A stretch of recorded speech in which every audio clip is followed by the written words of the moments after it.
Konnichiwa guys! So for today, ayan, nandito muna kami sa paggawaan ng contact lens ni Papa Nox na may grado. And right after namin magpa-contact lens kay Papa Nox, dumiretso na kami dito sa may Eat All You Can ng steak. At ito ang aming tabitay or ito ang aming cravings. At alam nyo ba guys, mas mura pala kapag lunch yung inyong kukunin or kapag lunch time kayo pumunta.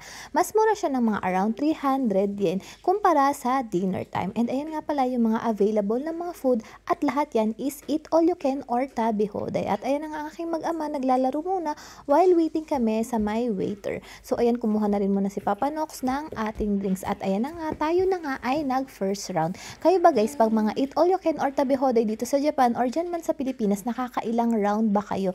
At nakakahiya nga ba? Dito kasi sa Japan guys is hindi nakakahiyang magpabalik-balik kumuha ng pagkain. Kasi nga naman, Eat All You Can talaga siya or Tabi Hoday. Pero dapat malinis mo na yung iyong pinagkainan or naubos mo muna siya bago ka again kumuha. And ayan na nga, kumuha na nga ako ng mga fruits dito katulad netong orange and pineapple. And ayan na nga, unti-unti na dumating yung mga pinaka-menu natin or yung pinaka-kinuha nating order. So ayan, dumating na yung order ni Aki-kun, which is yung burger steak menu or combo set para sa pangbata. At ayan na nga, binuksan again niya para daw i-video ulit ni Papa Nox. And ayan na nga, burger, tapos may karaage, meron din siyang edamame. And ayan na nga tayo, naka second round again kasi wala pang dumadating na mga steak. So ayan, kumain muna tayo ng mga available na food para sa Tabi Hoday or Eat All You Can.